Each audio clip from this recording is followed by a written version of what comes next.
चलिए आंखें बंद करते इस समय।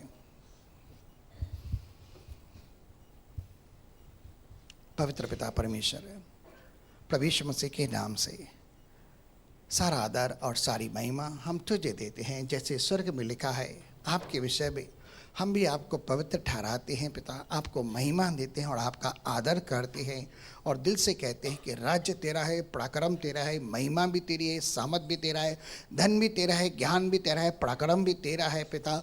हम भी तेरे हैं क्योंकि आपने हमें अपने लहू से मोल लिया हुआ है। हाँ पिता, हम तेरे हैं और हमारा शरीर भी तेरे लहू के द्वारा मोल लिया गया है, जैसे आपने अपनी पवित्र आत्मा का मंदिर बना है और वह सहायक पवित्र आत्मा हमारे हृदय के अंदर निवास करता है। उस सहायक पवित्र आत्मा को पाकर भी हम आपका दिल से धन्यवाद करते हैं कि संसार के अंदर आपने कभी अकेला नहीं छोड़ा, अनाथ नहीं छोड़ा, परंतु सर्वदा उस आत्मा के द्वारा आप हमारे साथ रहते हैं।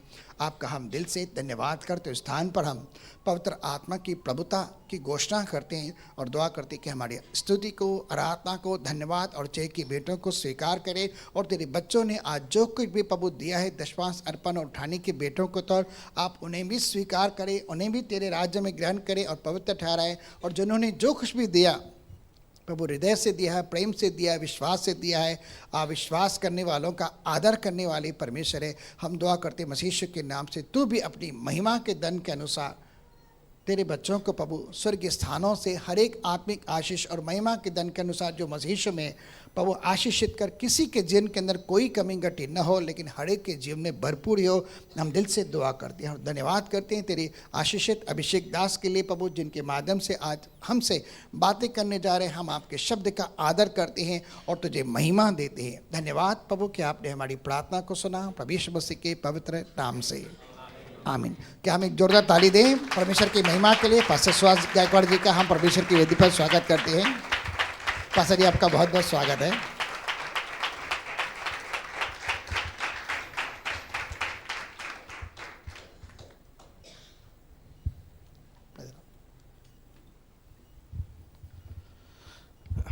उत्पत्ति 22 अध्याय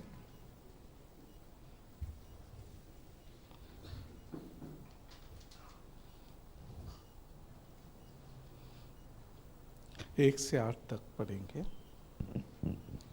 इन बातों के पश्चात ऐसा हुआ कि परमेश्वर ने इब्राहिम से यह कहकर उसकी परीक्षा की कि हे इब्राहिम। उसने कहा, देख मैं यहाँ हूँ। उसने कहा, अपने पुत्र को अर्थात अपने इकलौते पुत्र इसहाक को, जिससे तू प्रेम रखता है, संग लेकर मोरिया देश में चला जा और वहाँ उसको एक पहाड़ के ऊपर, जो मैं तुझे बताऊँगा, होम बलि करके चरा। सो इब्राहिम बिहान को तड़के उठा और अपने गदहे पर काठी कसकर अपने 2 सेवक और अपने पुत्र इसहाक को संग लिया और होम बलि के लिए लकड़ी चीर ली। तब कूच करके उस स्थान की ओर चला जिसकी चर्चा परमेश्वर ने उससे की थी। तीसरे दिन इब्राहिम ने आंखें उठाकर उस स्थान को दूर से देखा और उसने अपने सेवकों से कहा, गदहे के पास यहीं ठहरे रहो, यह लड़का और मैं वहाँ तक जाकर और दंडवत करके फिर तुम्हारे पास लौट आऊँगा। सो इब्राहिम ने होम बलि की लकड़ी ले अपने पुत्र इसहाक पर लादी और आग और छुरी को अपने हाथ में लिया और वे दोनों एक साथ चल पड़े। इसहाक ने अपने पिता इब्राहिम से कहा, हे मेरे पिता। उसने कहा, हे मेरे पुत्र, क्या बात है? उसने कहा, देख आग और लकड़ी तो है, पर होम बलि के लिए बेर कहाँ है?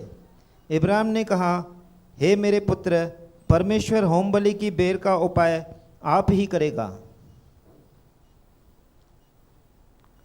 और वे दोनों संग संग आगे चलते गए। पवित्र और जीवित परमेश्वर, हम आपको धन्यवाद देते, आपको ऊंचा उठाते प्यारे पिता। आपके प्रेम अनुग्रह के लिए हम आपको धन्यवाद देते प्यारे पिता। प्रार्थना विनती करते हैं, पवित्र आत्मा द्वारा वचन से हमसे बातें करना प्यारे पिता। आपकी वाणी सुनने के लिए हमारी मन की आँखों को, कानों को खोलना प्यारे पिता।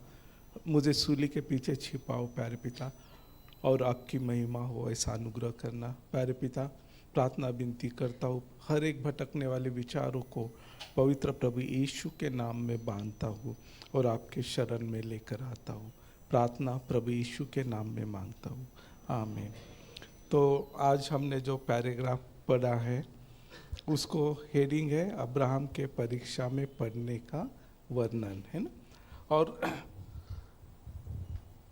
जो सबसे मतलब पसंद करने वाला जो शब्द है वर्शिप, है ना, वो पहली बार इस अध्याय में 6 वचन में आया है। और आपके हिंदी बाइबल में लिखा है दंडवत करना, है ना। मेरे मराठी बाइबल में लिखा है उपासना करना, इंग्लिश में लिखा है वर्शिप करना, है ना। ये तीनों का भी अर्थ एक ही है ना? लेकिन अभी हमें यहाँ कुछ बातों को समझना है। देखो ये सब्जेक्ट जब भी मैं लेता हूँ सुनने वाले मुझसे नाराज़ होते हैं। मेरा बेटा भी गाने वाला है, वो भी मुझसे नाराज़ होता है ना। और आज मैं कलीसिया में थोड़ा बोला तो बोल रहा वो मुझे ही तू बोल रहा था क्योंकि मैं गाता हूँ। तो कहने का मतलब है परमेश्वर की इच्छा नहीं कि 4-5 लोग उसकी उपासना करें या वर्शिप करें। उसकी इच्छा है कलीसिया उसकी उपासना करे, है ना।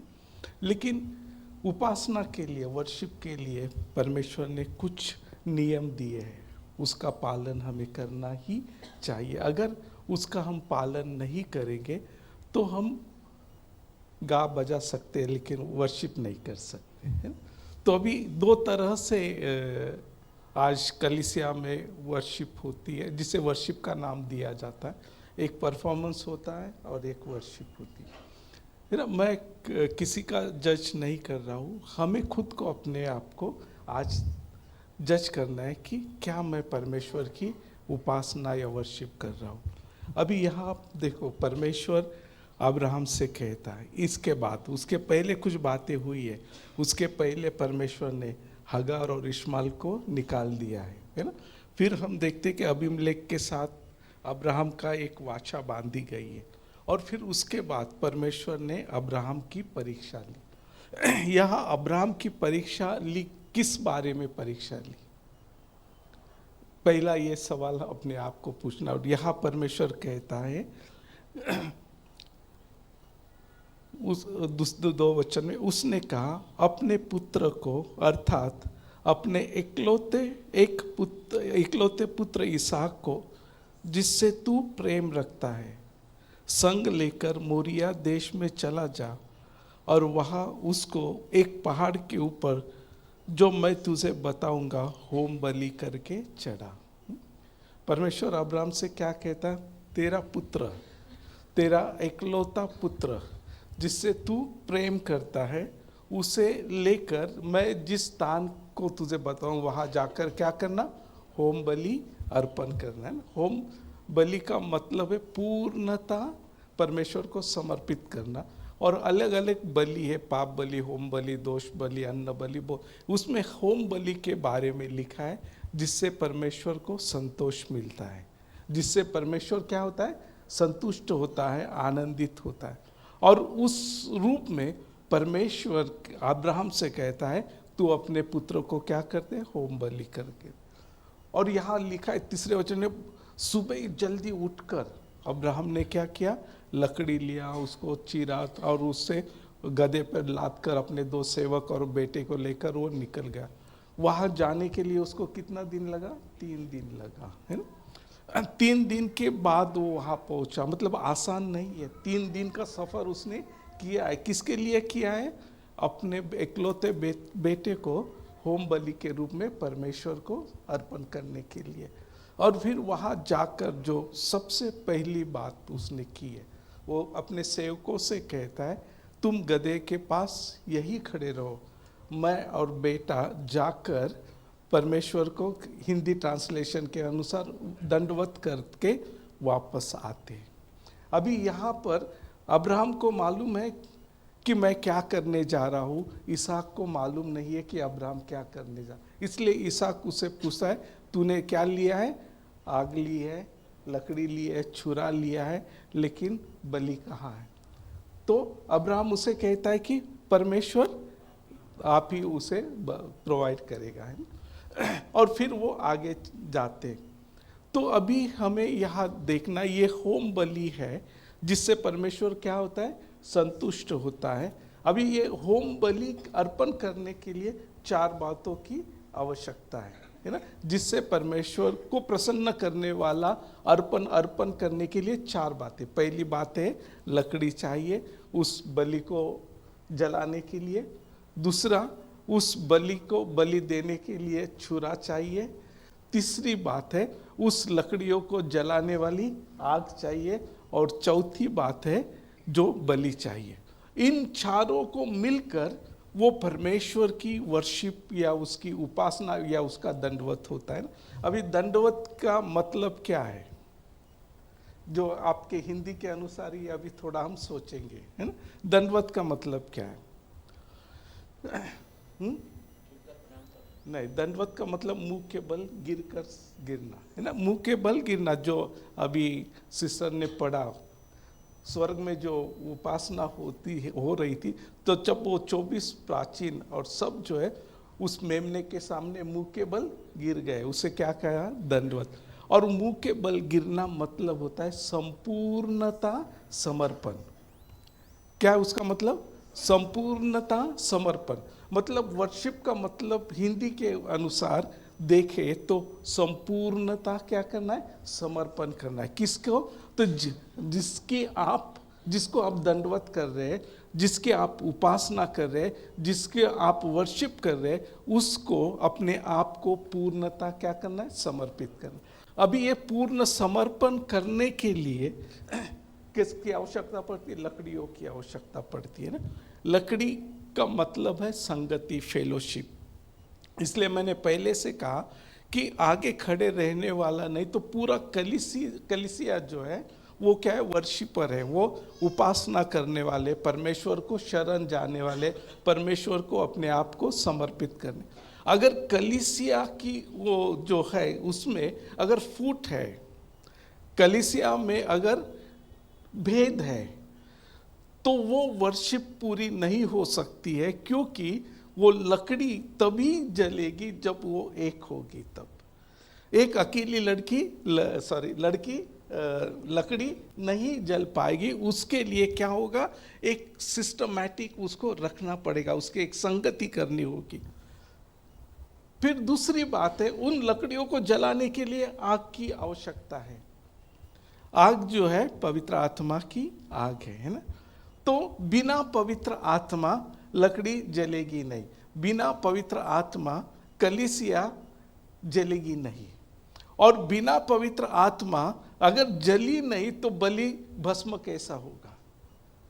तो वहाँ पवित्र आत्मा की आग होनी चाहिए। जैसा हम देखते हैं कि प्रेरितों के काम 2 अध्याय में जो आग के नाई जो है पवित्र आत्मा और 120 लोगों के ऊपर उतर आया, है ना। और उतर आने के बाद लिखा है वो 120 लोग बाहर जाकर मंदिर के आंगन में खड़े होकर परमेश्वर के महान कार्यों का वर्णन करने लगे, है ना। पतरस ने उनमें अकेला बोला नहीं है। पतरस जो है परमेश्वर का सुसमाचार बता रहा था, लेकिन बाकी 119 लोग जो थे परमेश्वर की महिमा को, परमेश्वर के सामर्थ को और परमेश्वर के कामों का वर्णन कर रहे थे। ये किस कारण हुआ? वो आग से हुआ है ना। आज कलीसिया को आवश्यकता है उस आग की, जिस आग के द्वारा वो खड़े होकर उस परमेश्वर की महिमा कर सके, उसकी आराधना या उपासना जो भी आप नाम दो वो कर सके। तीसरी बात है वो क्या है? छुरा है ना। और परमेश्वर का वचन के अनुसार इब्रानी 4:12 के अनुसार परमेश्वर का वचन वो 2-धारी तलवार है ना। मतलब उसका जो धार है उससे कोई वो अस्थि, मराठी में अस्थि मज्जा लिखा है, हिंदी में गाद गुड़ा गुड़ा खोद कर वो अंदर जाकर मन की सारी विचारों को, कल्पनाओं को प्रकट करता है। तो ये बिना वचन बलि का अर्पण नहीं होगा। अभी ये तीनों भी है लेकिन बलि नहीं है, तो बलि किसका होम अर्पण करे? तो जो वर्शिप करता है वो अपने आप को क्या करता है? समर्पित करता है, वो दंडवत करता है परमेश्वर को। अभी इस चारों बातों को जानने के बाद हमें कुछ बातों को समझने की आवश्यकता है, क्योंकि परमेश्वर सबसे अधिक जो है वो ईर्ष्यावान परमेश्वर है और वो अपनी बातों के लिए वो ईर्ष्या रखने वाला है। वो कहता है मैं अपनी महिमा मूर्तियों को नहीं दूंगा। वो ईर्ष्या रखने वाला परमेश्वर है। वो नहीं चाहता है कि उसकी उपासना का कोई हकदार हो। एक बात ध्यान में रखना, वो नहीं चाहता है कि उसका उपासना में जब हम उसकी वर्शिप करें तो उस वर्शिप में कोई हिस्सेदार हो जाए, क्योंकि होम बलि का मतलब ही होता है निश्चय, मतलब पूर्णता, उसे क्या करना है, खत्म करना है परमेश्वर के लिए। तो जब आप परमेश्वर की उपासना करते हैं तो इस बात को पहले हमें ध्यान में रखना है कि हमारा परमेश्वर ईर्ष्या रखने वाला परमेश्वर है। लेवी का 10 अध्याय 1 से 3 में हारून के 2 बेटों के बारे में लिखा है कि परमेश्वर ने जो आज्ञा नहीं दी थी उस रीति से उन्होंने परमेश्वर की उपस्थिति में आग लेकर गए, और लिखा है परमेश्वर से आग निकली और उन्हें भस्म कर दिया, खत्म हो गए। उन्होंने खुद को खत्म नहीं किया, परमेश्वर ने उन्हें खत्म कर दिया। और परमेश्वर मूसा से कहता है कि जाकर हारून से बात कर, जो कोई मेरे पास आना चाहता वो जाने कि मैं पवित्र परमेश्वर हूं, और लोगों में मेरी महिमा को क्या करे, प्रकट करे। परमेश्वर की पवित्रता को और उसकी महिमा को अगर आपको लोगों के सामने लाना है तो पहले अपने आप को उस परमेश्वर के अधीन कर दो, समर्पित कर दो। और तो जब समर्पण पूर्ण होता है तो वर्शिप भी पूर्ण होती है, और जहां वर्शिप होती है वहां परमेश्वर की उपस्थिति होती है ना। अभी बहुत बार हम सोचते हैं कि पवित्र आत्मा यहाँ पर आया है, हम सोचते हैं। वास्तविकता पवित्र आत्मा जब आता है तो वो छुप कर नहीं आता है, वो अपने आप को क्या करता है, प्रकट करता है। किस रूप में प्रकट करता है, अपने कार्यों के द्वारा क्या करता है, प्रकट करता है। प्रेरितों के काम में हम देखते कि वो सब लोग अन्य अन्य भाषा बोलने लगे, है ना। वो अन्य भाषा मतलब आज जो परमेश्वर की पवित्र भाषा के बारे में नहीं लिखा, तो वहाँ लिखा है 19 भाषाओं का वहाँ लिखा गया। हर एक प्रांत से आने वाले लोगों की भाषा में अगर आप वो गिनोगे तो 19 भाषा है वहाँ, वो भाषा में वो बात करने लगे, क्योंकि वहाँ आने वाले हर एक व्यक्ति को अपनी भाषा में परमेश्वर की महिमा को वो सुन पाए। परमेश्वर की वो एक सबसे बड़ी वर्शिप थी जब 119 लोग वहाँ कर रहे थे। परमेश्वर की महिमा जो है उन लोगों के बीच में वो प्रकट कर रहे थे, और उसके परिणाम स्वरूप हम देखते कि उस कुछ समय में 3000 लोगों का उद्धार हुआ, है ना। जो सबसे बड़ा पवित्र आत्मा का जो प्रकाशन है वो उद्धार के द्वारा होता है। जब कर्नेलियस, प्रेरितों का 10 अध्याय में कर्नेलियस के घर में पतरस गया, तब लिखा है वचन सुनने वालों पर पवित्र आत्मा उतर कर आया और वो परमेश्वर की महिमा करने लगे। पवित्र आत्मा आता है, वो क्या करता है, लोगों को बदलता है। पवित्र आत्मा के बहुत सारे कार्य है, लेकिन जो बेसिक कार्य है वो है उद्धार करवाना, लोगों को परमेश्वर के रूप में बदलने का जो कार्य, उसकी शुरुआत करना है। तो वहाँ हम देखते कि उस रीति से वहाँ हुआ है। जब परमेश्वर का आत्मा हम में आता है, लोग जो है रोने लगते हैं, है ना। वो लोग आकर पतरस और प्रेरितों से कहने लगे हम क्या करें, लिखा है उनके दिल को चुभन लग गई, और वो आकर हम क्या करें। उनको उनके पापों का एहसास हो गया, उनकी गलतियों का एहसास हो गया, और वो चेलों से आकर कहने लगी कि हम क्या करें। तो पतरस कहता है पश्चाताप करो और प्रभु यीशु के नाम में बपतिस्मा लो, को तुम्हें पवित्र आत्मा का वरदान मिलेगा। तो पवित्र आत्मा आकर क्या किया, इन लोगों को पश्चाताप की ओर लेकर गया है। लेकिन उन लोगों को पश्चाताप की ओर ले जाने के लिए उन्होंने 120 लोगों का इस्तेमाल किया, जो 10 दिन तक वेट कर रहे थे। और वो वेट कर रहे थे किस रूप में? तो वो सिर्फ प्रार्थना और आराधना में ही उनका समय जा रहा था, परमेश्वर की उपासना में, परमेश्वर की वर्शिप में। और परमेश्वर की वर्शिप पवित्र आत्मा में जब होती है तब वहाँ पवित्र आत्मा की उपस्थिति होती है, और जहाँ पवित्र आत्मा की उपस्थिति होती है वहाँ परमेश्वर का सामर्थ्य प्रकट होता है, और वो सामर्थ्य सबसे अधिक आवश्यक है वो लोगों को बदलने के लिए, उद्धार में लेकर जाने के लिए।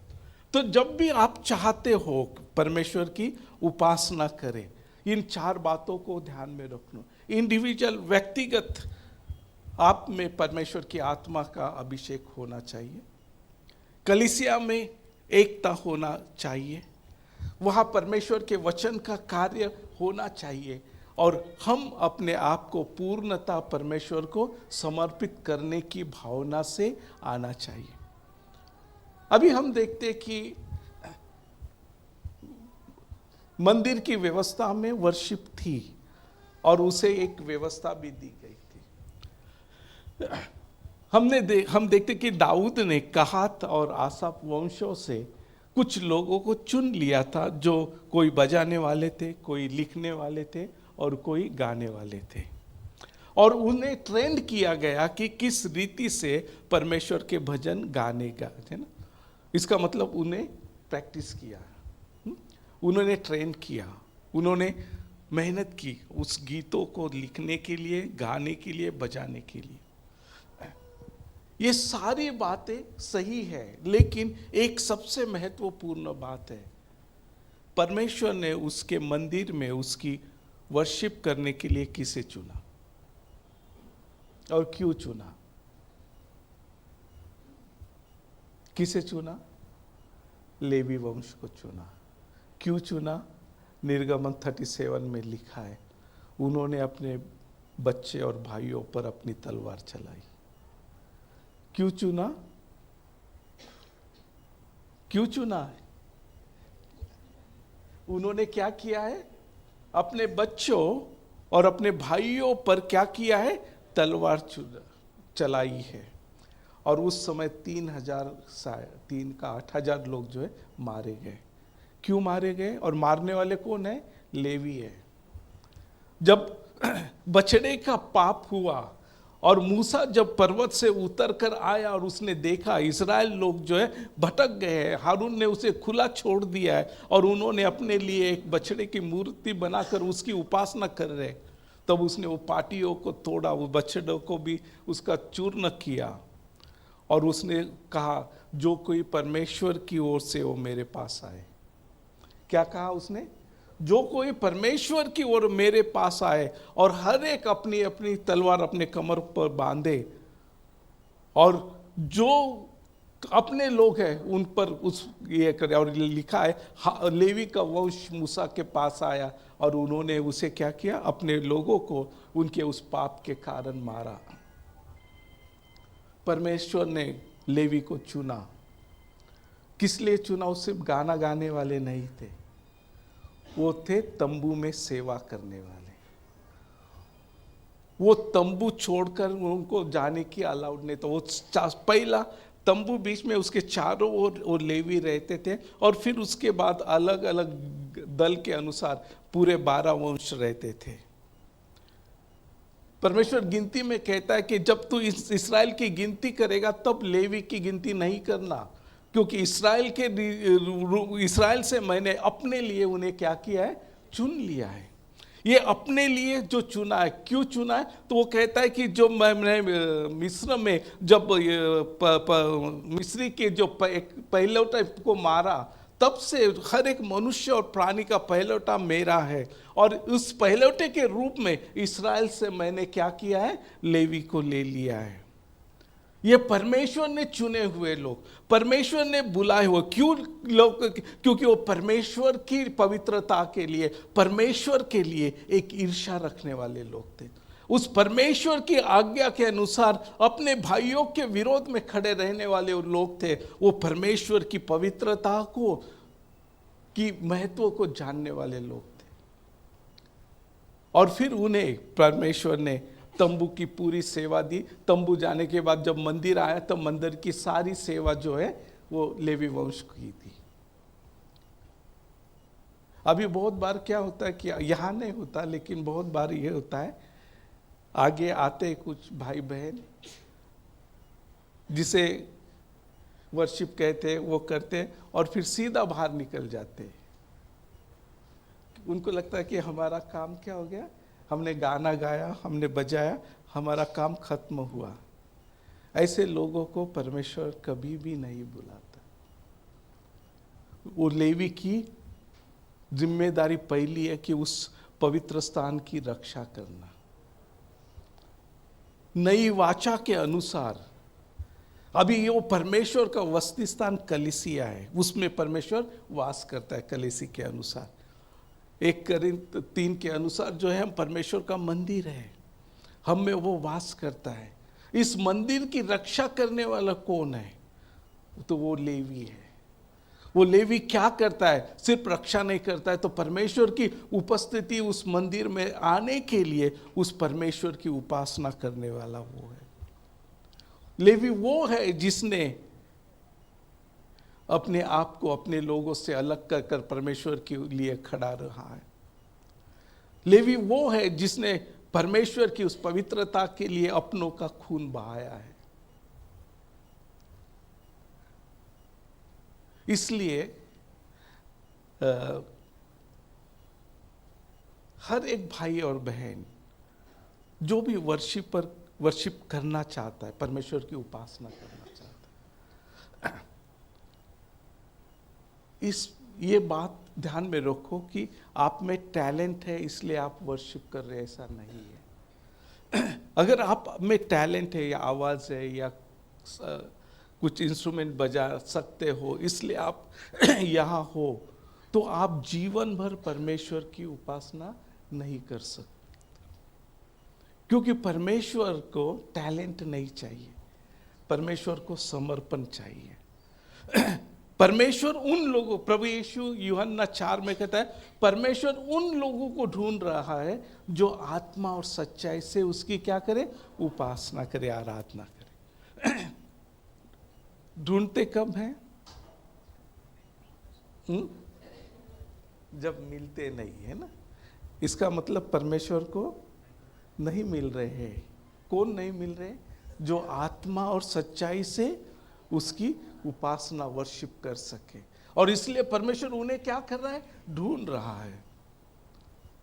प्रभु उस सामरी स्त्री से कहता है, जिसकी तुम आराधना करते हो उसे तुम नहीं जानते हो, लेकिन जिसकी हम आराधना करते हैं उसे हम जानते हैं। तो ऐसे भी लोग हैं जो परमेश्वर की आराधना तो कर रहे हैं, लेकिन जिसकी वो आराधना कर रहे हैं उसे नहीं जानते।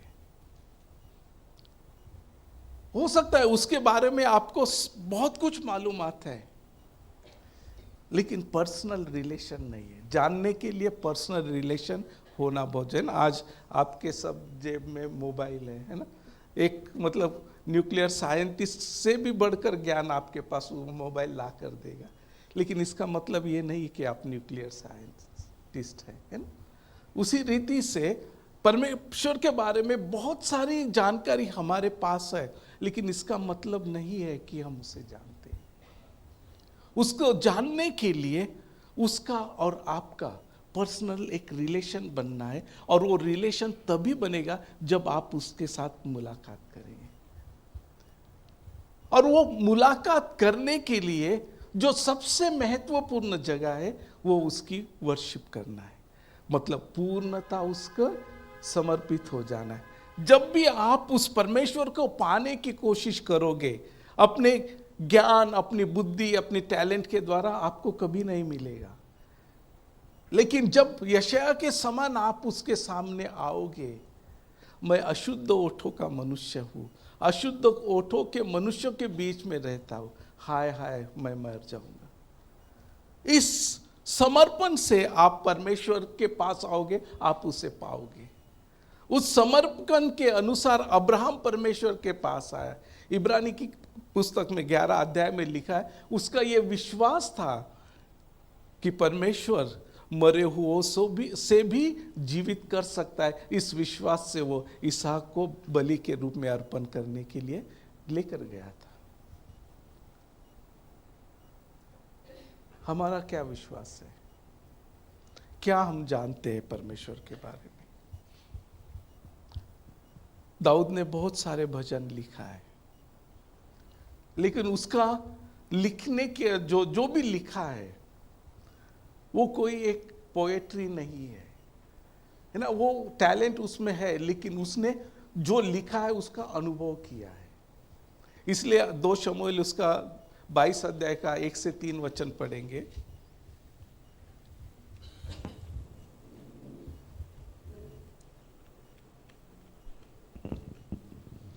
और जिस समय यहोवा ने दाऊद को उसके सब शत्रुओं और शाऊल के हाथ से बचाया था, तब उसने यहोवा के लिए इस गीत के वचन गाए।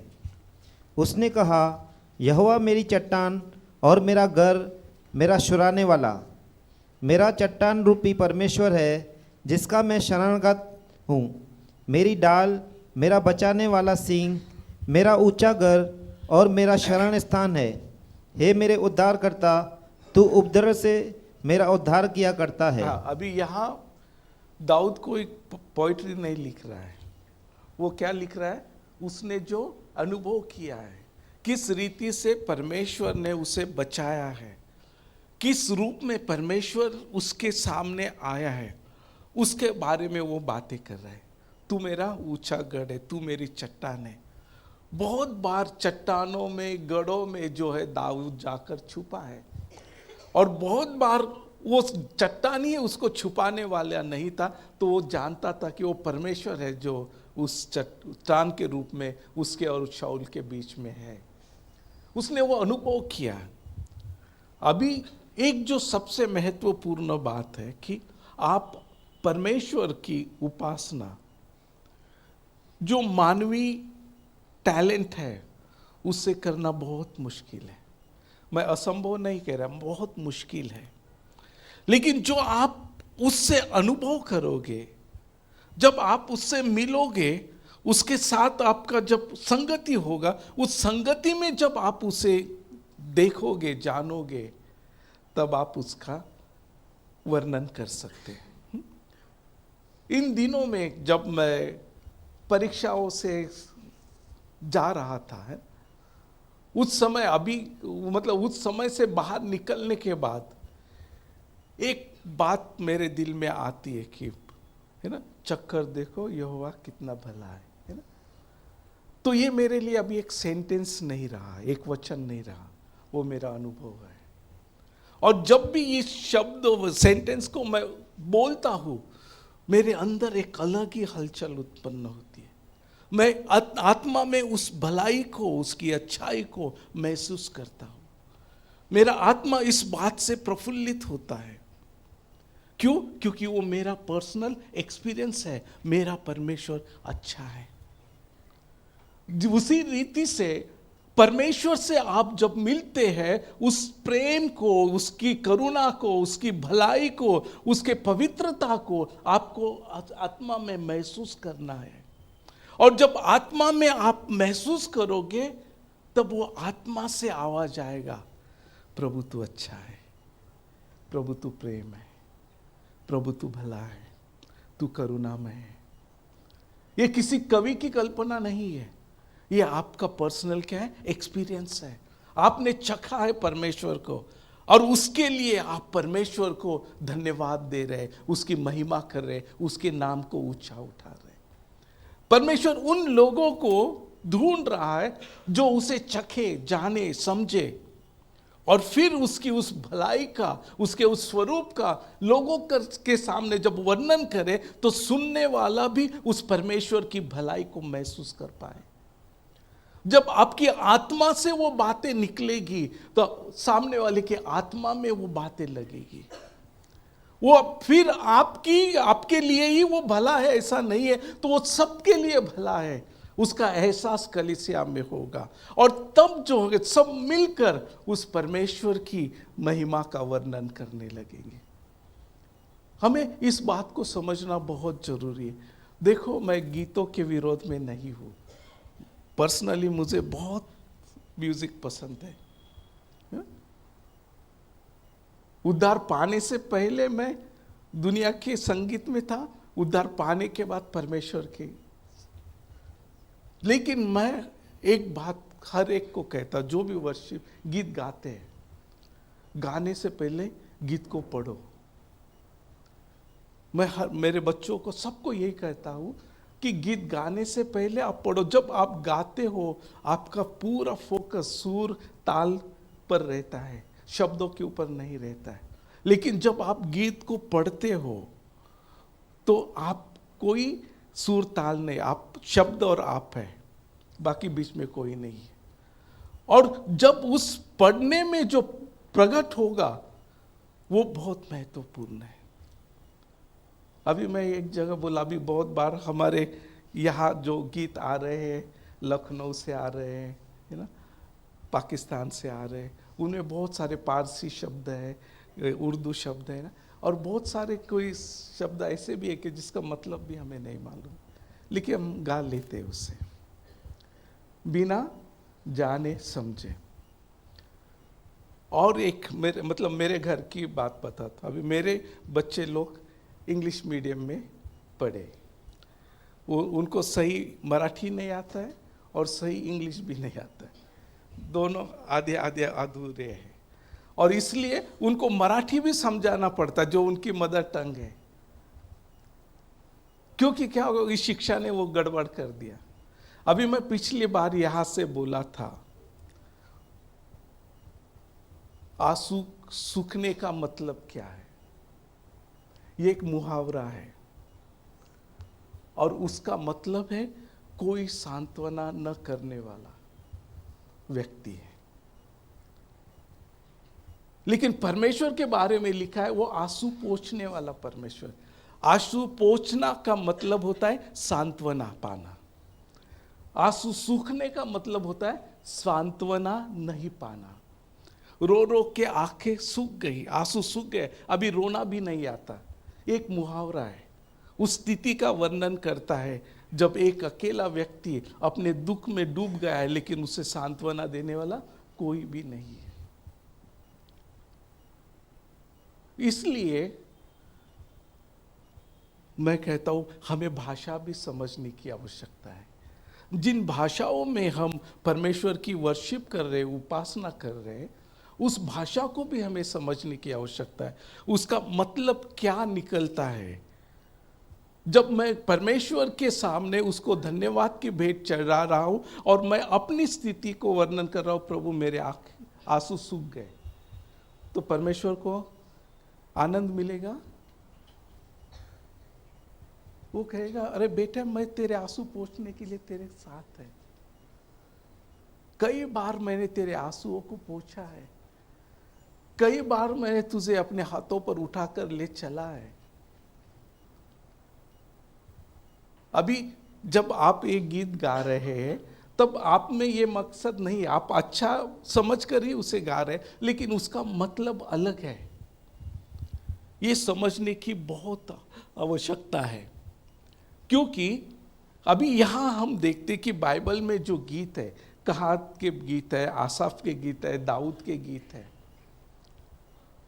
वो कौन थे?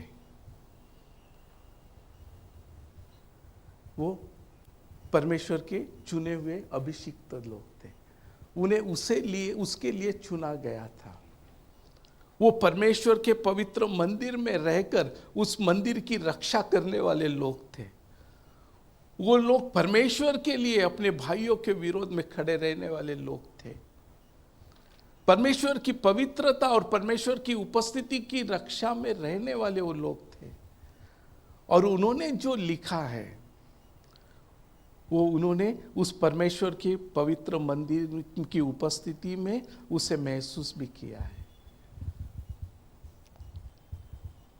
अभी जो सबसे दुख की बात है ना, जो खास करके आगे आकर जो गीतों के द्वारा वर्शिप करते हैं, उनके पास चॉइस करने का बहुत कम साधन है। किस गीत को चुने बहुत कम है, क्योंकि हमारे जमाने में जो गीत थे ना, वो उन अभिषिक्त लोगों ने लिखे थे जिन्होंने परमेश्वर से जिनका रिलेशन था, संबंध था।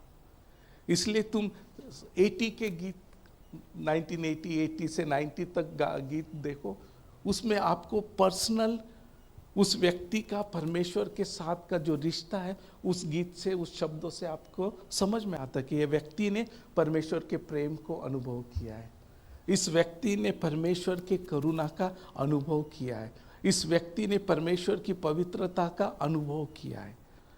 और वो उस अनुभव को उसने गीत के द्वारा हमारे सामने रखा, और जब उस गीत को लेते हैं तब वो उसका अनुभव नहीं तो हमारा अनुभव बन जाता है। उस गीत से हमारा एक लिंक जुड़ जाता है।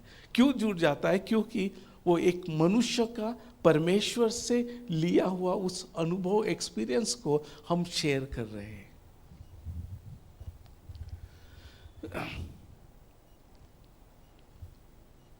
और इसलिए वर्शिप करना है बहुत ही पवित्र काम है। इफिस 4 अध्याय के 11 वचन में 5 फोल्ड मिनिस्ट्री के बारे में लिखा है, और 12 वचन में लिखा, ये जो 5 फोल्ड मिनिस्ट्री कलीसिया को दी इसलिए कि पवित्र जन पवित्र कार्य के लिए सिद्ध हो और मसीह की देह की रचना पूर्ण हो। पवित्र जन मतलब कलीसिया, और कलीसिया की ये जो पवित्र जनों का पवित्र कार्य क्या है? परमेश्वर की उपासना करना है।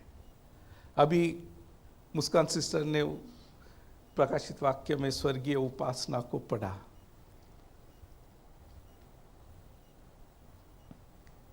आपने सुना उन्होंने क्या कहा? जिस रूप में मसीह को देखा उस रूप में उन्होंने कहा, वध किया हुआ मेमना के रूप में वहां प्रभु यीशु मसीह प्रकट हुआ। उनके शब्दों में भी क्या है? वही है, कोई कल्पना नहीं है, जो है वो है। और फिर उसके बाद उसके उस वध होने के द्वारा मनुष्यों के बीच में जो कहा है, देखो एक बहुत अद्भुत बात है। मेरे लिए वो स्वर्ग में उपासना हो रही है, मेरे लिए, हमारे लिए वहां वो स्वर्गदूत जो प्रभु यीशु की क्या कर रहे हैं? वो उपासना, वर्शिप कर रहे। क्यों? क्योंकि उसने अपने लहू से मुझे खरीद लिया है। वो मेरा एक्सपीरियंस जो है वो स्वर्गदूत स्वर्ग में क्या कर रहे हैं? उसका वर्णन कर रहे हैं। हमने भी वही करना है जो आपने पाया है परमेश्वर से, परमेश्वर को देखा है।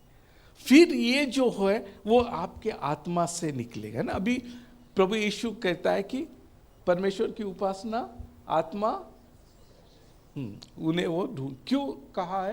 क्योंकि परमेश्वर आत्मा है। अभी यहां भी बहुत बार हम गलती करते हैं।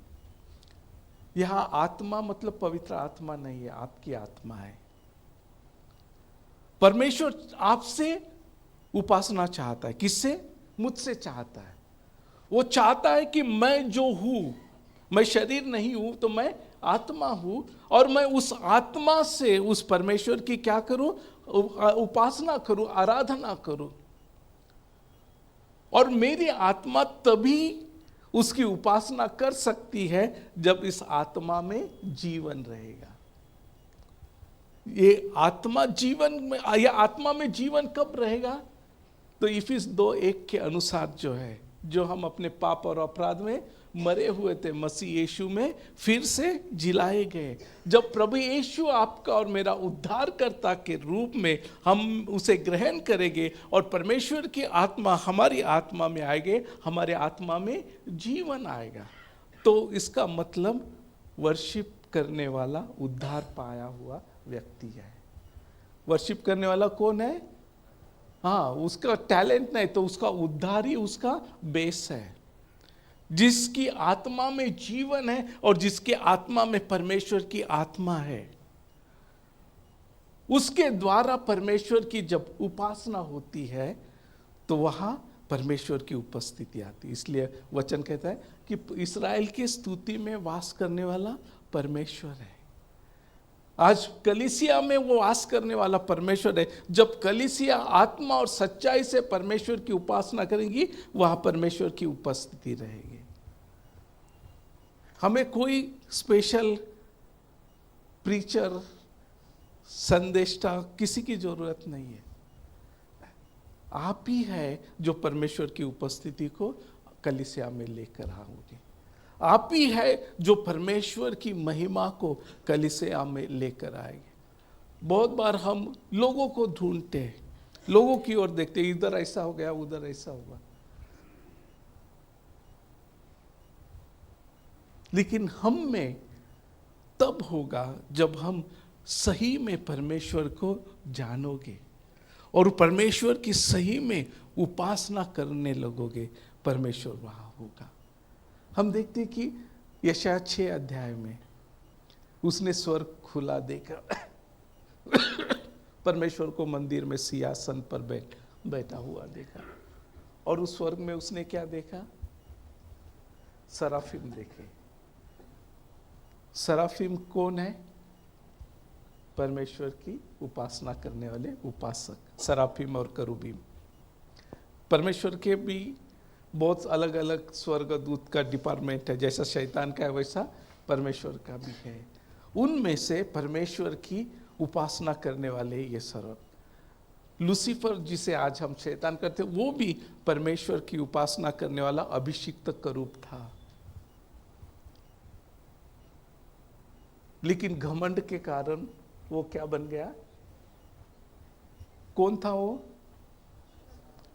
परमेश्वर की उपासना करने वाला अभिषिक्त करूब। इसलिए हर एक व्यक्ति जो आगे आता है वो डर के साथ और समर्पण के साथ ही आना होगा, क्योंकि म्यूजिक जो है उसमें रचा गया था। किसमें? लूसीफर में। सारी कलाओं को जो है उसके अंदर बनाया गया था, इसलिए कि वो परमेश्वर की उपासना कर सके। लेकिन इसी सुंदरता ने, इसी भरपूरी ने उसके अंदर क्या हो गया? घमंड आ गया, और वो परमेश्वर से भी ऊंचा होने की कोशिश करने लगा। मैं एक पास्टर हूँ, टीचर हूँ, है ना। मुझे बहुत कम लोग जानते हैं, बहुत ही कम लोग, और वो मेरे लिए अच्छा है। लेकिन एक गाने वाला जिसको आप वर्शिपर बोलो, कुछ उसको पूरा महाराष्ट्र, पूरा भारत जानता है। क्यों जानता है?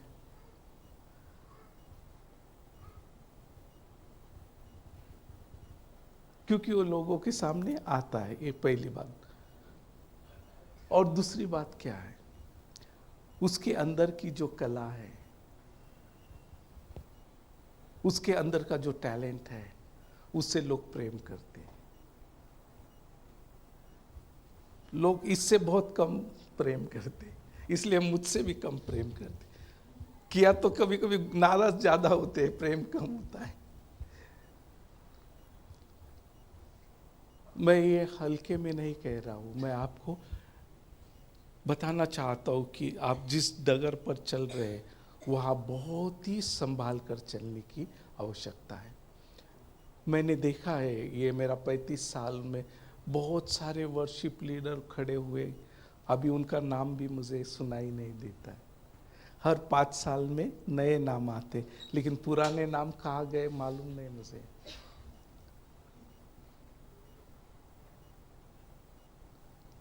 और उसके पीछे दौड़ने से आपके हाथ में कुछ भी नहीं आएगा। तो ये सराफिम है ना, वहाँ देखता है यशायाह, उनको 6 पंख है। कितना है? 6 पंख। उनमें से 2 पंखों से वो अपने पैरों को ढांपते, 2 पैरों से अपने मुंह को ढांपते, मतलब कमर से ऊपर 2 हाथों से और कमर के नीचे 2 पंखों से ढांपते, और 2 पंखों से उड़ते। मतलब उनको उड़ने के लिए या मूवमेंट करने के लिए 6 पंखों की आवश्यकता नहीं है। उन्हें 2 पंख से उनका काम हो सकता है, लेकिन उन्हें 6 पंख है, इसलिए कि जिस परमेश्वर के सामने वो खड़े हैं, उस परमेश्वर के बारे में वो एक ही बात करते, पवित्र पवित्र पवित्र। और कोई बात नहीं कर रहे। वो परमेश्वर जो पवित्र है, जो वो महसूस कर रहे, वो इस बात को जान रहे कि उस पवित्र परमेश्वर के पवित्र उपस्थिति में रहने के योग्य भी हम नहीं है, इसलिए वो अपने आप को ढांप रहे, और इसलिए सिर्फ पवित्रता के बारे में वो बात कर रहे परमेश्वर के। जो उन्होंने महसूस किया, जो जाना, जो देखा, उसके बारे में बात कर रहे।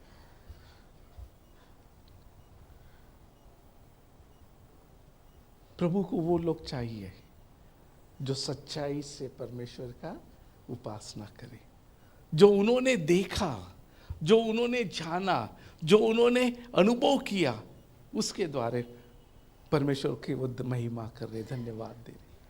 यहाँ हम देखते हैं मेमने के रूप में उसको आया, उस मेमने को वो परमेश्वर वो स्वर्ग दूत 24 प्राचीन जब उसकी उपासना करने लगे। यहाँ पर वो सराफी में उस पवित्र परमेश्वर के उपस्थिति में, उसके पवित्रता में वो उसको धन्यवाद करने लगे। आपके परमेश्वर को किस रूप में उसकी उपासना कर रहे हैं? क्या जाना आपने, क्या देखा आपने, क्या महसूस किया?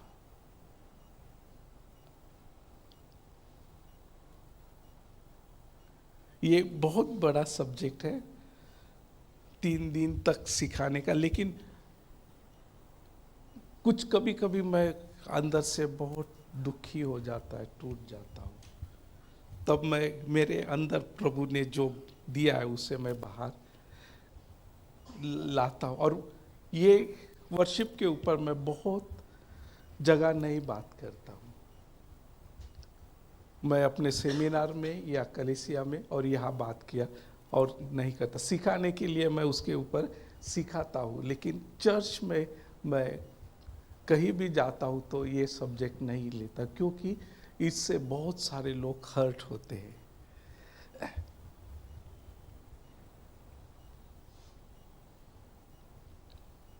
दुख होना अच्छी बात है, लेकिन वो एहसास से होना चाहिए कि हाँ, मुझे कुछ और भी अच्छा बनना है।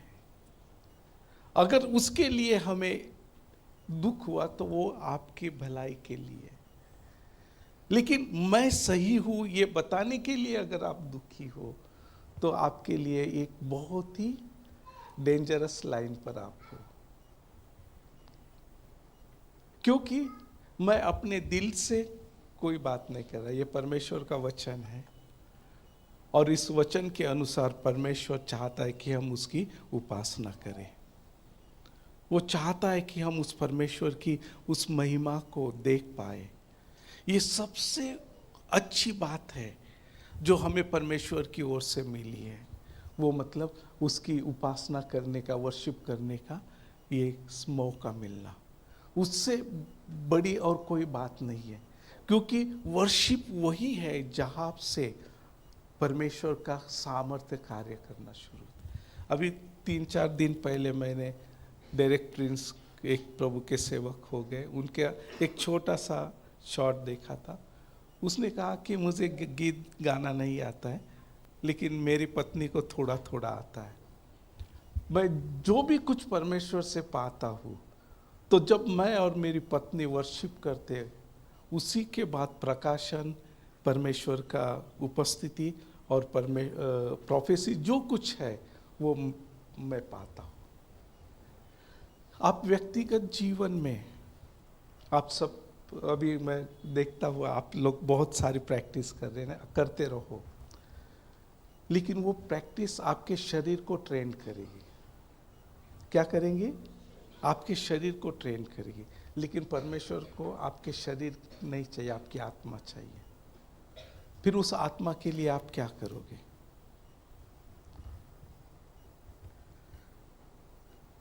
दाऊद जाता था जंगल में, अभी हमारे पास जंगल बचे नहीं है ना।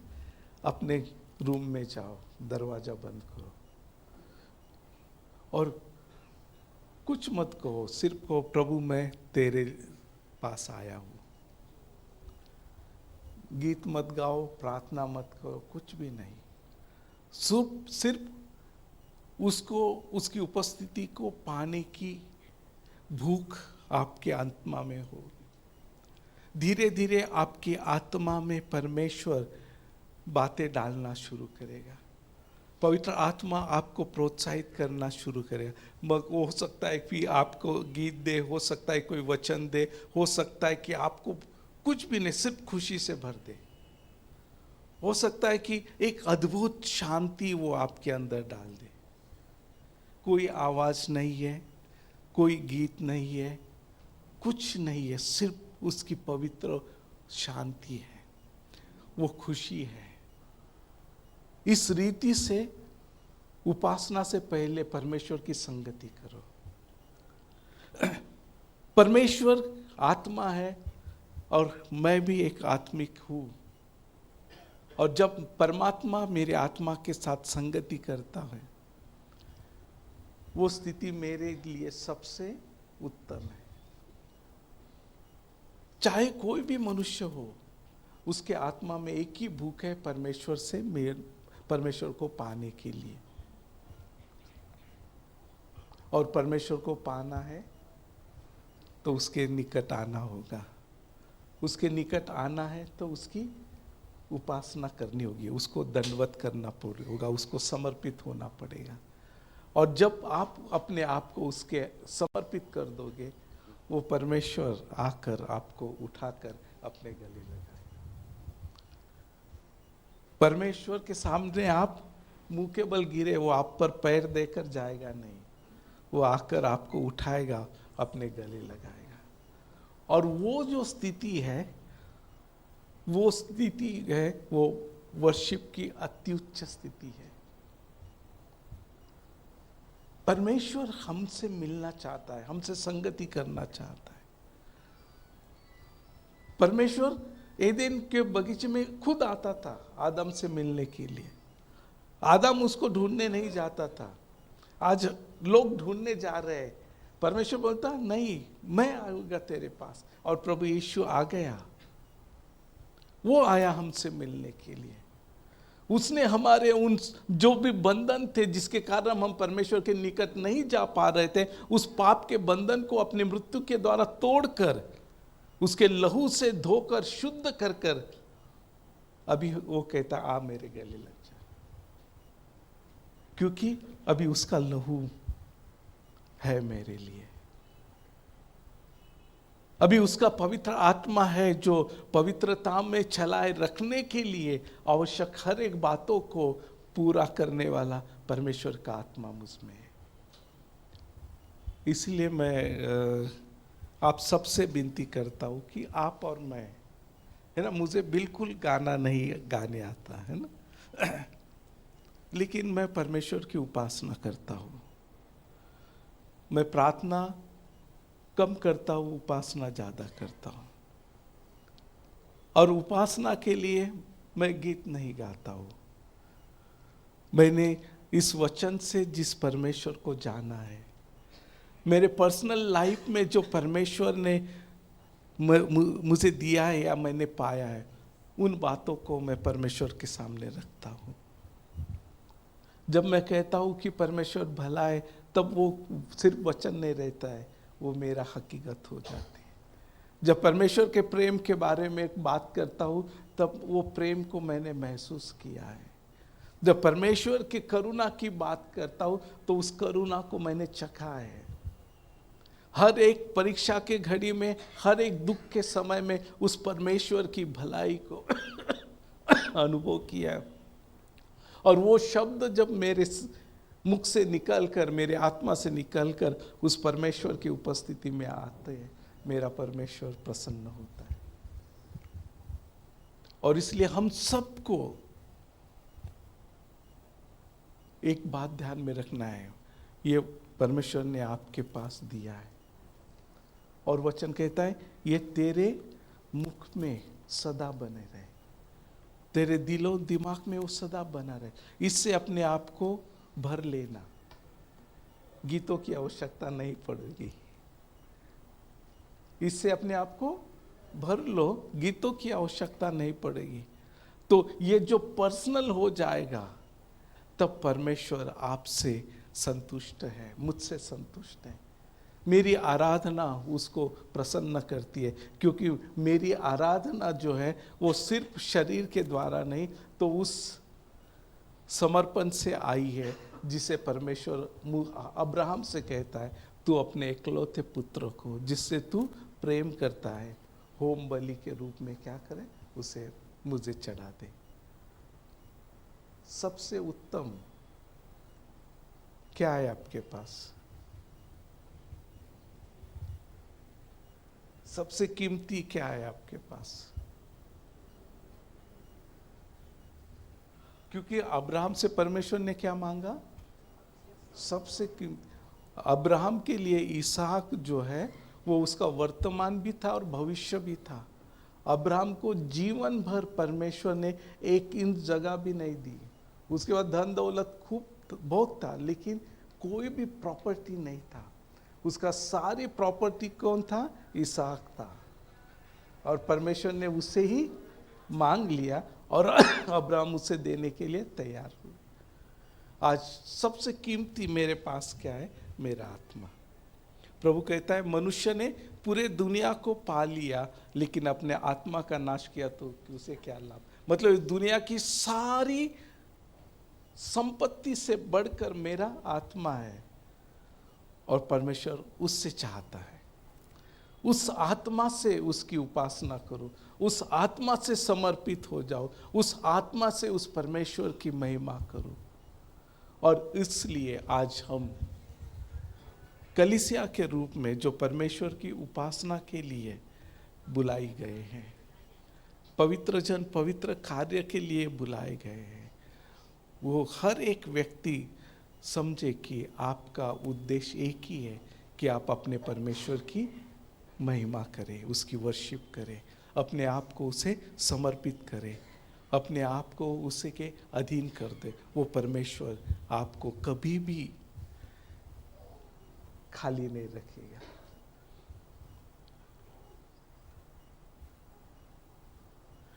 अब्राहम को परमेश्वर क्या कहता है? ये मेरा मित्र है। क्या कहता है? मेरा मित्र। क्यों? विश्वास के कारण। और वो विश्वास क्या था? मेरे बेटे को मरे हुओं से भी वो जीवित करने का सामर्थ्य रखने वाला परमेश्वर है। आपका और मेरा विश्वास क्या है? आपके लिए आपका परमेश्वर क्या है? आपका परमेश्वर आपके लिए क्या कर सकता है? अभी हम देखते हैं कि चंगाई और भरपूरी के आगे हम नहीं जा पाते, है ना? वो तो बहुत छोटी बातें हैं। सबसे उत्तम बात आपने पाई है वो जीवित परमेश्वर को। उससे आपने पाया उद्धार को, उससे आपने पाया अनंत जीवन को, उससे जो लेपालकपन का अधिकार पाया, उसकी तुलना आप किसी से भी नहीं कर सकते। उस परमेश्वर को धन्यवाद देने के लिए हमारे पास शब्दों की कमी नहीं होनी चाहिए। मैंने क्या कहा? उस परमेश्वर की को धन्यवाद देने के लिए हमारे पास शब्दों की कमी नहीं होनी चाहिए। और वो शब्दों की कमी तब नहीं होगी जब आप उस परमेश्वर के साथ मिलोगे, तब आपको पवित्र आत्मा की भरपूरी से वो आपको चलाएगा। पवित्र और जीवित परमेश्वर, हम आपको धन्यवाद देते, आपको ऊंचा उठाते। प्यारे पिता, मैं प्रार्थना विनती करते प्यारे पिता, आपकी बुलाहट को प्यारे पिता हम जाने समझे प्यारे पिता। जिस रूप में आप हमसे वर्शिप चाहते प्यारे पिता, उस रीति से हम कर पाए प्यारे पिता, ऐसा अनुग्रह हमें देना। क्योंकि प्यारे पिता, आप अपने बच्चों के उपासना में वास करने वाले परमेश्वर है प्यारे पिता। आपको अच्छा लगता है जब आपके बच्चे आपकी महिमा करें, आपको अच्छा लगता है जब आपके छुड़ाए हुए लोग आपके भले कामों का वर्णन करें प्यारे पिता। और मैं प्रार्थना विनती करता हूँ प्यारे पिता, वो जो भी भलाई और जो भी आपकी अच्छाई है, जो भी प्रेम है, वो हम आत्मा से उस बातों को महसूस करें और आत्मा से आपके चरणों में रख पाए, ऐसा अनुग्रह करना प्यारे पिता। यहाँ बैठे हुए हर एक भाई बहन बच्चों को आशीष करना प्यारे पिता, हर एक बंधनों से मुक्ति देना प्यारे पिता। और प्यारे पिता, आपके पवित्र उपस्थिति में समर्पित होने के लिए हमें सहायता करना। पास्टर, कलीसिया, एल्डर, सबको आपके पवित्र हाथों में समर्पित करता हूँ और प्रार्थना पवित्र प्रभु यीशु के नाम में मांगता हूँ। आमीन आमीन।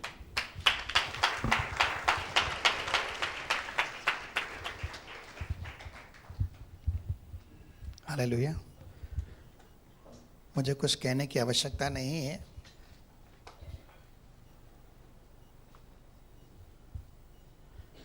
हम सब ने बहुत ही अच्छे से आज सीखा है कि हमें परमेश्वर की आराधना कैसे करनी है। सबने समझा? तो फिर कैसे करेंगे? 4 बातों की ज़रूरत है, ठीक है ना? कौन सी 4 बातें हैं? पहले तो लकड़ी और आग और छुरी और बलि, ठीक है? वो सब आपके पास है। तो अभी क्या करना है? आत्मा से ही आराधना करनी है, ठीक है? तो करेंगे, कैसे करेंगे? आंखें बंद करेंगे और कहेंगे, हे पिता, आपका धन्यवाद करते हैं प्रभु यीशु मसीह के नाम से। सत्य में हमने आपके प्रेम को चखा है, आपकी दया कृपा को चखा है, जो मेरे जीवन में अपार मात्रा में आपने उंडेली है। आपके अनुग्रह को भी मैंने पाया है, जो मसीह यीशु में आपने मुझे विश्वास के साथ दिया है। मैं धन्यवाद करता हूँ। मेरा अनुभव शायद थोड़ा ही है, लेकिन उस अनुभव के आधार मैं आपका धन्यवाद करता हूँ और विश्वास करता हूँ कि आप मेरे जीवन में और भी आशीष करेंगे, आत्मा में उठाएंगे और आत्मा के द्वारा तेरे सत्य वचन में मेरी आराधना को, मेरी उपासना को आप सिद्ध बनाएंगे। हे पिता, मुझे सच्ची आराधना आत्मा में करना सिखा और मैं अपने शरीर को जीवित, पवित्र, भावता हुआ बलिदान करके तुझे अर्पित करूं और मेरे जीवन से सदा तुझे महिमा मिले। मैं विश्वास करता हूं, जैसे शास्त्र में लिखा है, आप पवित्र परमेश्वर हैं, आप अति पवित्र परमेश्वर हैं और आप पवित्रता के परमेश्वर हैं। हे पिता, मैं आपको पवित्र जानकर ही आपके समक्ष आऊं और मैं विश्वास करता हूं कि जब मैं आपके पास आता हूं पूरी पवित्रता के साथ आपको महिमा देने के लिए, आप मेरी आराधना को स्वीकार करते हैं। और हे पिता, आपने मुझे इसी उद्देश्य से इस संसार में से चुन लिया है कि मैं आपकी उपासना करूं, आपके नाम का गुणानुवाद करूं और मेरे जीवन से सर्वदा आपको महिमा मिलती रहे। धन्यवाद पिता, सारा आदर और सारी महिमा आपके पवित्र नाम को मिले, प्रभु यीशु मसीह के नाम से, आमीन। समय हो चुका है, लेकिन मैं ज़्यादा नहीं लेता, सिर्फ 2 मिनट के लिए हम प्रार्थना करते हैं। सब लोग अपने हाथ सर पे रखेंगे, सब लोग, सिर्फ 2 मिनट के लिए। आगे प्रार्थना नहीं होगी, लेकिन ये फाइनल प्रेयर कर देते हैं। पिता परमेश्वर, मसीह यीशु के महान और सामर्थी नाम से आपका दिल से धन्यवाद करते हैं पिता। आज विश्वास के साथ तेरे बच्चों ने अपने अपने सर पर अपना दाहिना हाथ रखा है और प्रभु दुआए मसीह यीशु के नाम से कि उन्होंने तेरी आज्ञा का पालन किया, जैसे तेरे दास ने आत्मा में कहा। अब होने दे प्रभु, उनका हाथ न होकर प्रभु तेरा हाथ तेरे बच्चों के सर पर हो। जैसे कल भी हमने सीखा कि अपना हाथ बढ़ा कि तेरे पुत्र प्रभु यीशु मसीह के नाम से जिन्हें चमत्कार और सामर्थ के कार्य तेरे लोगों के मध्य में किए जाएं और तेरे लोगों को हियाव दे कि बड़े ही सामर्थ और हियाव के साथ सुसमाचार प्रचार कर सके। पिता, हर तरह का डर, हर तरह की चिंता, हर तरह की घबराहट, हर तरह का संदेह, अविश्वास तेरे लोगों के जीवन को छोड़कर चाहता रहे और यह मन पूरी तरह से निराशा, हताशा, मायूसी, उदासी से आज़ाद हो। पिता, मन की चंगाई के साथ साथ प्रभु मैं तन की चंगाई भी चाहता हूँ कि शरीर की हर कमजोरी, बीमारी, सूजन, पीड़ा, चाहे वह ब्लड प्रेशर है, चाहे डायबिटीज़ है, प्रभु यीशु मसीह के नाम से तेरे देह को जिसे तूने मोल लिया है तेरे लहू के द्वारा, तेरे पुत्र प्रभु यीशु मसीह के नाम से, जिससे हमने वध की हुए मेमने के तौर भी आज हमने सीखा है प्रभु, उसके लहू के द्वारा तेरे लोगों को आज हर कमजोर बीमारी पीड़ा से आज़ाद कर और तेरे कोड़े खाने से, हाँ प्रभु यीशु, तेरे कोड़े खाने से तेरे लोग आज तन की आरोग्यता भी पाए और आत्मा जो जीवन का आत्मा है, जो सामर्थ का आत्मा है, जो पुनरुत्थान का आत्मा है, जो महिमा का आत्मा है, जो सत्य का आत्मा है, तेरे लोगों के जीवन में आशीष को प्रकट करे, तेरी सामर्थ को प्रकट करे और इसी समय प्रभु तेरी सामर्थ हर एक के जीवन के अंदर आने पाए। मैं दिल से धन्यवाद करता हूँ प्रभु, सारा आदर और सारी महिमा सिर्फ तुझे देता हूँ और विश्वास के साथ जैसे तेरे बच्चों ने हाथ अपने अपने सर पर हाथ रखता है, मैं दुआ करता हूँ कि तेरी सामर्थ तेरे सोने के द्वार हर एक के जीवन के अंदर आए और प्रभु हर्ष और आनंद का तेल, हाँ प्रभु, जैसे आज आते ही शब्द तूने शब्द दिया था करके हर्ष और आनंद का तेल तेरे लोगों के जिनमें है, उदासी, शोक, विलाप, आंसू सब मिटे, परंतु तेरी महिमा के लिए प्रभु तेरे लोगों के चेहरों पर से प्रभु तेरी महिमा प्रसन्नता के तौर, आनंद के तौर, शांति के तौर, एक चमक के तौर चमकने पाए, हम दिल से दुआ करते हैं। मैं सारी कलीसिया के सारे भाई बहनों को आशीषित करता हूँ, पासवान जी को, उनके परिवार को भी आशीष करता हूँ, उनकी सेविकाओं को भी आशीष करता हूँ, तेरा धन्यवाद करता हूँ आज के आशीषित शब्द के लिए कि हम सब आत्मा सत्य में तेरी आराधना करने वाले बने और तेरा उद्देश्य पूरा हो, प्रभु यीशु मसीह के सामर्थी नाम से आमीन। पिता परमेश्वर का प्रेम, प्रभु यीशु मसीह का अनुग्रह और पवित्र आत्मा की सहभागिता अब से लेकर सर्वदा तक, जब तक मसीह यीशु बादलों पर आए, हम तमाम भाई बहनों के संग बनी रहे और बढ़ती रहे। सारे भाई बहन बोलेंगे बोल प्रभु यीशु मसीह की। परमेश्वर आप सबको आशीष करे, अनुग्रह शांति से भरे। आज प्रार्थना नहीं होगी, ठीक है? भाई लोग भाइयों से, बहनें बहनों से हाथ मिलाकर प्रेज लॉर्ड कर सकते हैं। आप चाहे तो पास्टर जी से भी हाथ मिला सकते हैं, प्रेज लॉर्ड कर सकते हैं। आप खुद प्रार्थना कीजिए, परमेश्वर आपके जीवन के अंदर कार्य करेगा।